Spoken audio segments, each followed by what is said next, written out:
Hello, I wanted to make a video to show the installation of the upper and lower engine guards and the skid plate. I bought them from Amazon. I think the manufacturer is Chifun, Chifun. I bought the upper, lower, and the skid plate from the same manufacturer to hopefully make sure that they kind of matched up. So you get two pieces on the upper, this side and the other side, and two pieces on the lower, again this side and the other side.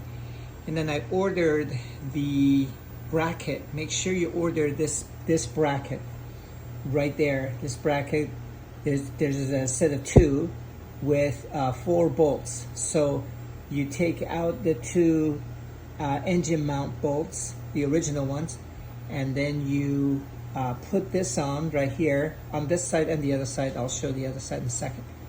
And then the upper and the lower engine mounts attach on top of each other on this plate.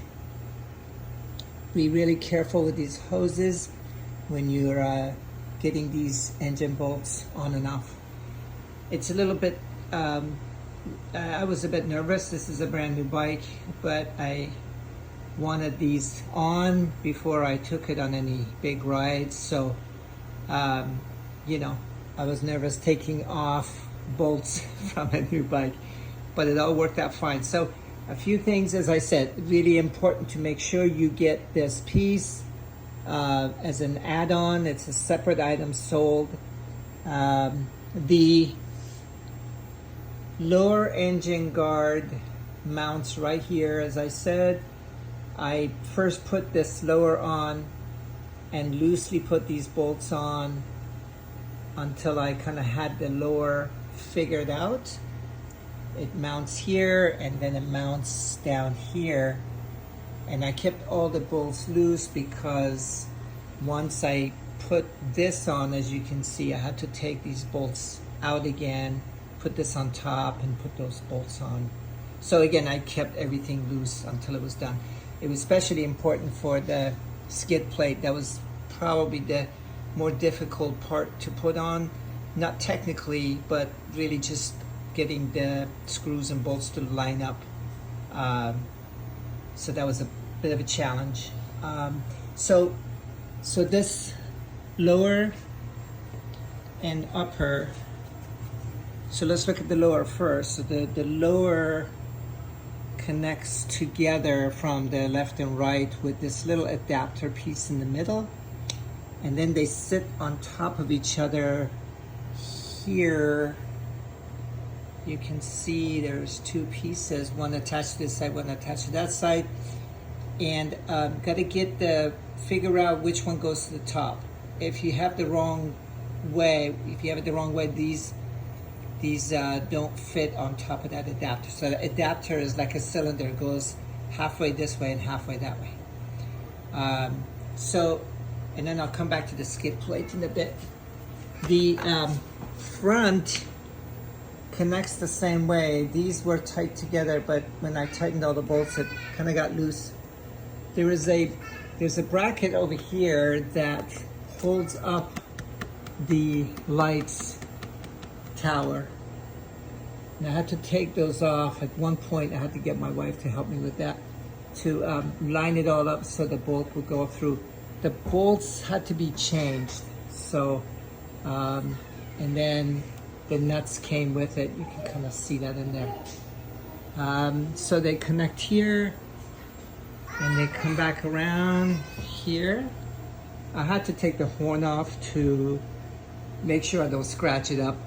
When you're trying to line these up, it's hard to get a handle on them, and you don't know which way they go, so you got to be careful you don't scratch up the bike as you're doing that.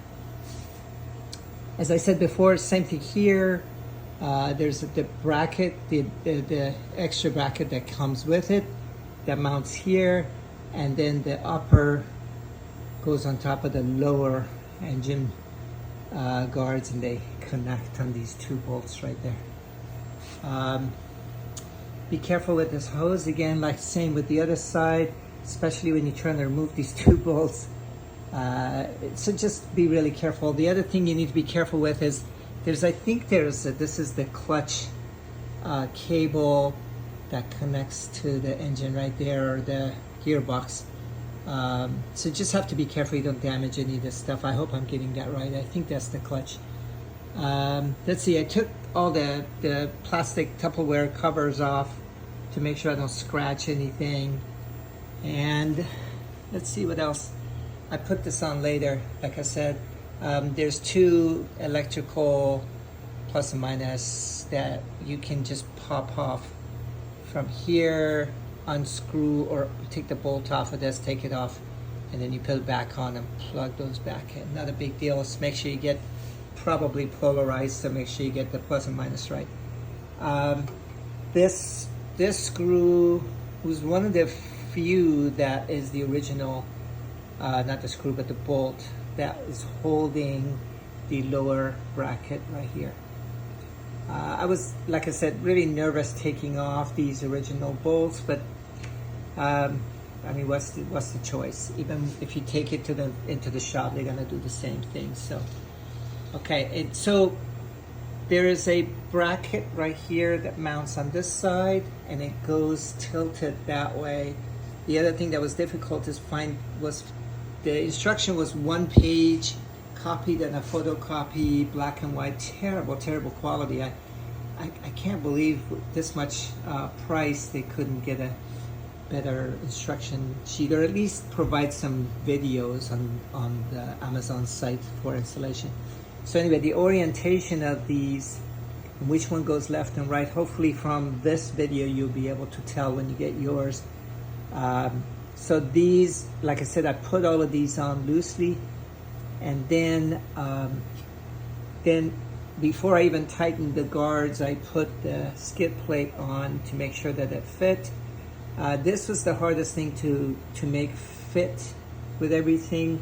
Getting these screws to line up, especially from the left side to the right side, that was probably the toughest thing to put on.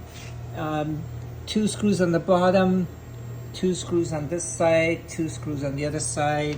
You can see that screws down at the bottom. There's a bracket that goes from the lower engine guard from this side over to the other side. Again, the orientation of that, because it's not straight, took some time to play around with. I had to take it off, put it back on.